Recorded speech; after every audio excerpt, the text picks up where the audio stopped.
Wash my clothes and make breakfast. My sister barked those words from the top of the stairs like she owned the place. Except she didn't. I did. My name is Riley Carson. I'm 29, and this is the story of how entitlement finally met its mirror.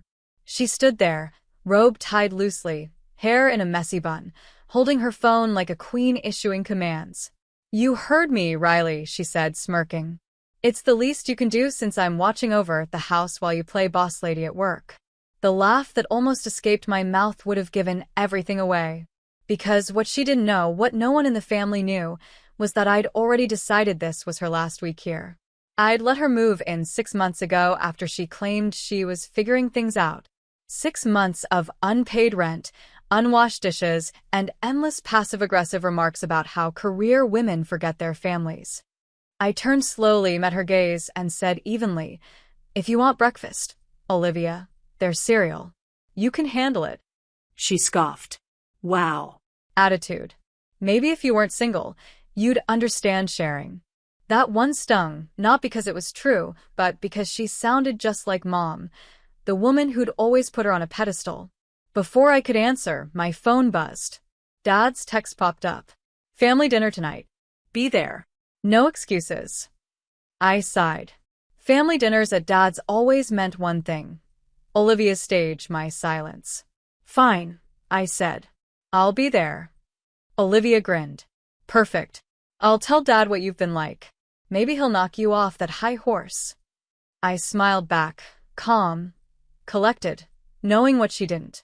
By tonight, the high horse she wanted to see fall would be hers. By evening, the sky had that deep orange glow that always felt like warning more than warmth. Olivia spent the afternoon parading around the house in one of my silk robes, humming loudly, pretending to clean. I didn't say a word. I wanted her arrogance untouched. It would make what came later hit harder. At 6, we drove to my father's house. He lived only 15 minutes away, but the silence in that car stretched like miles. She scrolled her phone, smirking occasionally. "Just so you know, Dad's siding with me," she said casually. "About what?" I asked. "About you being selfish. You don't visit enough. You don't help out enough. You think money replaces family." That word, money, she spat it like poison. And yet, every rent check she'd avoided came from the same wallet she was mocking. When we arrived, Dad was already on the porch, arms crossed. "You two took your time," he said, giving Olivia a warm smile before barely glancing at me. Inside, the table was already set. Mom's old china, candles, the usual performance of family togetherness. Olivia dropped into her chair beside Dad, like a throne she'd earned. "So," Dad began, "your sister tells me you've been distant, Riley. That you've forgotten where you came from." I smiled tightly. "Did she also tell you she hasn't paid rent in 6 months?" Olivia's face stiffened. "Wow, bringing money into family talk. Typical." Dad frowned. "You're her sister. You could help her out. Family isn't about keeping score." I placed my napkin neatly on my lap. "You're right, Dad. Family isn't about keeping score. It's about honesty." And just like that, the trap was set. Because tonight, honesty was going to tear their little alliance apart. Dinner started quietly, the way storms do before lightning hits. Olivia kept filling the silence with her usual monologue, stories about her potential modeling jobs, dramatic sighs about her difficult landlord, me, and constant digs disguised as jokes. Dad chuckled along, glancing at me every now and then like he couldn't decide whether to scold me or pity her. "So, Riley," Olivia said sweetly, slicing into her roast, "how's your little company? Still pretending to be a CEO?" I smiled. "Still running it. We just signed a deal with a Seattle client. Small contract, about 200 grand. Her fork clinked on the plate. Dad raised an eyebrow. 200 what? 1,000, I said, calmly sipping my water. It's been a good quarter. Olivia blinked rapidly. Oh, wow. Good for you. But her tone cracked slightly, envy dripping through the sarcasm. Dad nodded approvingly. That's impressive, Riley. I didn't realize your business had grown so much. I know, I said softly. Nobody did. Not even the sister, who's been living off me. Her head snapped toward me. Excuse me? I turned to Dad. Did she tell you she's been staying rent-free? That I've been covering her credit card bills because she maxed them out on brand deals that never existed? Olivia's face went pale. That's a lie. I pulled out my phone and placed it on the table. Open to the bank app, every transfer labeled Rent Olivia. Dad's smile vanished. You told me you were paying her back. I meant to, she shouted. She said it was fine. No, I said, voice calm, steady. I said I'd help until you got on your feet. That was 6 months ago. You've only learned how to stand taller on my shoulders. The air thickened. Dad sat back, silent. Olivia's lips trembled, her performance finally cracking. The truth was finally louder than her voice. And I wasn't done yet. The silence that followed was almost satisfying. Almost. Dad leaned forward, elbows on the table, voice low. Olivia, is this true? She stammered, eyes darting between us. She's exaggerating. You know how Riley is dramatic, controlling. I laughed softly. If being responsible makes me controlling, then sure. But if you're going to talk about drama, Olivia, maybe tell him what you did last week. Her eyes widened. Don't. Go ahead, Dad said sharply. What did she do? I slid my phone across the table again, this time opening a photo, Olivia posing in front of my car, captioned, "Early birthday gift from my generous sister." Dad frowned. You bought her a car? I didn't, I said. She borrowed it for errands and posted that online. I found it when one of my clients mentioned it. Olivia's face drained of color. It was just for fun. Fun, I said quietly. You humiliated me publicly, pretended I was your sponsor, and then had the nerve to call me your maid this morning. Dad blinked. Your what? I repeated it slowly, letting every syllable cut through the air. She called me her maid. He turned toward Olivia, voice rising. You said that to your sister? The one putting a roof over your head. Her lips quivered. I didn't mean it like. Dad cut her off. Enough. The same man who'd ignored my years of exhaustion now looked at her like he was seeing her for the first time. And then, for the first time, he looked back at me and said, almost quietly, Riley, you should have told me. I met his eyes. I tried. You just didn't want to hear anything that made her look bad. This time, he didn't argue. He just sat there, the king without a kingdom, realizing who'd really been holding it all together. Olivia's fork clattered against her plate, the sound slicing through the tense air. She pushed back her chair, face flushed. You're turning this into some big drama to make me look bad. I didn't raise my voice. I didn't need to. You did that all by yourself. Dad rubbed his temples, exhaustion replacing anger. Enough. Both of you. But his eyes stayed on her. That was new. Mom appeared from the kitchen, wiping her hands on a towel. What's going on? Olivia seized her moment. She's lying, Mom. She's trying to embarrass me in front of everyone. I turned to Mom. You want proof? I opened the payment receipts again, scrolling to the last one. Every month, $1,200 straight to her account. Want me to show you where it went? Designer handbags. Spa trips. A trip to Miami she told you I paid for as her bonus. Mom's jaw tightened. Is that true, Olivia? Olivia's voice cracked. She said I could. She didn't mind.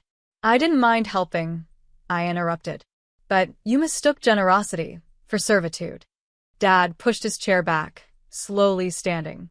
I think you owe your sister an apology. The words landed like thunder. Olivia froze, her usual defiance fading into disbelief. You're taking her side? Mom's side. He's not taking sides. He's acknowledging the truth. Olivia's eyes filled with tears. So, I'm the villain now? No, I said quietly. You just wrote your own ending. She looked at me, lips trembling. What do you want me to do, Riley? I met her gaze, steady. Start packing when we get home. You've got a week. Dad sat back down slowly. She means it, Olivia. I nodded, voice calm as ever. This isn't revenge. It's rent and reality finally due. Olivia stood frozen in the middle of the dining room, her lips parted, a tear suspended on her cheek. For once, she had no script, no snappy comeback, no way to twist the story. Dad exhaled slowly. "Pack your things." His voice was low but final. "Riley's carried you long enough." Mom reached for his arm, whispering, "Richard." But he didn't look away from Olivia. "She's done everything we should have done years ago, set boundaries." Olivia spun toward me, her eyes wild. "You're turning Dad against me." "No," I said gently. "You did that when you decided I was beneath you." The words seemed to echo off the walls, heavy and true. For years, she'd lived off my effort, convinced she deserved it. Now the reality of consequence was finally standing in front of her, and it looked like me. She stormed out, slamming the door so hard that the photo frames rattled. The house fell quiet again. The clink of cutlery, the hum of the refrigerator, the faint tick of the dining room clock, ordinary sounds that suddenly felt like relief. Mom sat down, eyes glistening. "Riley, maybe you could let her stay until—" "No, Mom," I interrupted softly. "Every time I bend, she breaks me a little more. I'm done calling that love." Dad gave a slow nod. "She'll figure it out. Or she won't. But that's not your problem anymore." For the first time in years, the heaviness on my chest loosened. I picked up my purse, glancing toward the door. "I'll head home. I've got a long week ahead, board meeting tomorrow." Mom's voice trembled. "You've changed." I met her gaze with a calm she didn't recognize. No, Mom. I'd just stopped apologizing for surviving. Outside, the night air felt colder, but my spine felt warm, unbent, alive. The week that followed was quiet, too quiet for Olivia. On Monday morning, I found her halfway through packing, muttering under her breath about ungrateful people and family betrayal. She didn't look at me when I walked past. I didn't push. Silence had become my new power. By Wednesday, she'd posted one of those cryptic stories on social media. When people show you who they are, believe them. Fake sisters exist too. I didn't even flinch, because by then, my phone was full of messages from people congratulating me on my company's new partnership, the same deal Olivia once mocked as pretend. Friday afternoon, Dad called. His voice was softer this time. "She's leaving tonight. Just give her grace, okay?" "Grace doesn't mean access," I said gently. "She'll have both when she learns respect." He sighed. "You sound like your grandmother." "Good," I replied. "She never raised beggars." That night, Olivia dragged her suitcase down the hallway, pausing by the front door. "Dad says you'll regret pushing family away," she said, voice trembling. I met her eyes. "No, Olivia." "I regret letting family push me down." For a moment, she almost looked human again, lost, small, unarmed. Then she turned and walked out into the cold, headlights washing over her before disappearing down the street. When the door clicked shut, I sat on the couch and exhaled, realizing how long I'd lived with someone else's noise echoing inside me. Peace was foreign, but it was beautiful. I texted Dad one last time. "She's gone. And I'm okay." He replied minutes later. "Proud of you." It wasn't victory. It was balance. And balance felt better than revenge ever could. A month later, the holidays rolled in, and for the first time in my adult life, the season felt light. The apartment was quiet except for soft jazz, cinnamon candles, and the slow rhythm of peace. Mom called that morning. "Olivia wants to come home for Christmas," she began carefully. I smiled to myself. "She already has a home, Mom. Maybe she'll find herself there." That silence said everything. Later that evening, I hosted a small dinner for my closest friends and my mentor, Naomi. The table glowed with warmth, laughter spilling like music, the kind my family never learned to hear. Naomi raised her glass. To boundaries that become bridges, not cages. Everyone clinked glasses. I held mine a moment longer, letting the weight of her words settle. After dinner, I opened my laptop to approve the new initiative at the foundation, the Restart Fund, a program for women rebuilding their lives after family betrayal. The irony wasn't lost on me. I'd become exactly what I needed years ago. At midnight, a knock echoed through the hallway. Ethan answered, then turned to me, whispering, "It's Olivia." She stood there, bundled in a coat too thin for winter, eyes red but not angry. "I got the job you sent me," she said quietly. "I know," I replied. "Congratulations." She hesitated, then added, "I'm sorry, Riley." I nodded. "Then start by being kind to yourself. That's where it begins." She nodded back, and for the first time, it didn't feel like a performance. She turned and left, the snow swallowing her footsteps. I closed the door and leaned against it, breathing in the scent of pine and peace. Some stories don't end with forgiveness. They end with understanding. And sometimes that's enough.